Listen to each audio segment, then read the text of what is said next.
Well, welcome back. What you're seeing here is a run started at 820, and at 824, you can see the vault completed, with a Master of Vault achievement earned.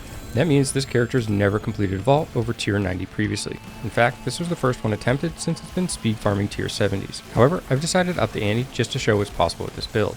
At 828, after vendoring, stretching the fingers, and sipping some coffee, you can see the sigil has never been looked at, as it's still glowing when selected and opened. This entire routine was to ensure without a doubt that this was not a handpicked sigil or that it took numerous vaults to hand select some footage or whatever other tricks you may see in videos elsewhere. This build will make quick work of any vault sigil you have because the build is designed specifically for running these, and potentially the gauntlet when released with speed. Whenever it comes to speed running, that's going to mean skipping as much as possible, and there's really no difference here. We're going to run by mobs, we're going to evade through them, we're going to do whatever we can to get further as fast as we can. You can see Grizzly Rage is used, and this is going to maintain werewolf form because of this build setup, and if you're looking for any of the details on the particular build, I'll also leave a link to the video where you can see that as well. Poison Creeper is fantastic as well. You can snare enemies behind you so that you can continue to run and you won't be impeded by them. Essentially, we're going to just run to the objective here, stand to the back, and that's going to have all the enemies that are chasing us funnel towards us where the lightning storm is being cast. Just another way where you can take advantage of that, kill some of the enemies. If you happen to kill an elite mob, you'll even get a boost to your movement speed as well. At this point, just run to the portal so you can continue onward. And this will work for any of the vaults. It's not just the Vault of Copper, which you're seeing in this video. Entering the portal, grab some ward as much as you think you're going to need. Here I'm just going to grab 30 and I'm going to speed run through this as well.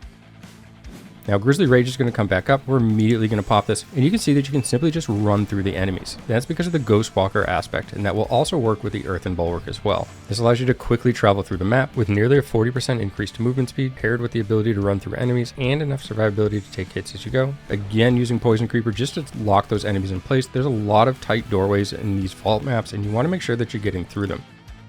Within this build, we're running Juggernaut Aspect, and it's important to know that that sets the cooldown of your evade to 10 seconds.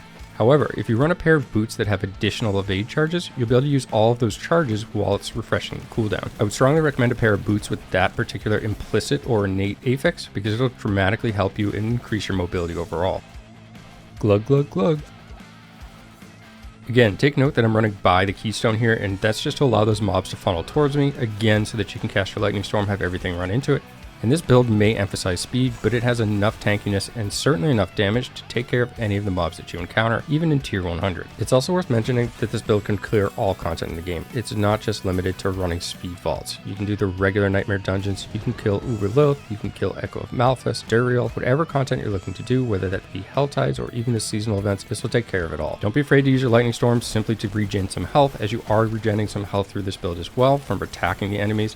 Once you get inside, you're going to make use of your spirit pool that you have, taking note of when you can pop that Grizzly Rage. Thanks to the Dire Wolves aspect, Grizzly Rage is going to give you 50 additional spirit through Tybalt's Will, and on top of that, you're going to have an enormous spirit reduction when you cast. You can see how well the sustain is on the spirit when encountering the final room. When the form finally ends, you can keep an eye out to use Earthen Bulwark if you get CC'd or if you need some additional spirit as well. However, there's plenty of enemies in this final room, and once your character's set up, there shouldn't be too much difficulty in maintaining the spirit. Just like that, you're able to get all of the rewards, so if you're concerned that we didn't pick up any loot along the way, well, you're going to fill your inventory now. And you don't need max level glyphs to do this, but it's certainly recommended when it comes to speed farming. This is going to be the best way to get the most stones that you can as you're farming in Season 3 or Season of the Construct. And it's strongly recommended that you use a build like this or a very similar one. Again, if you're interested in the full build, check out the video in the link description. As always, thanks for taking the time to watch and have a great day.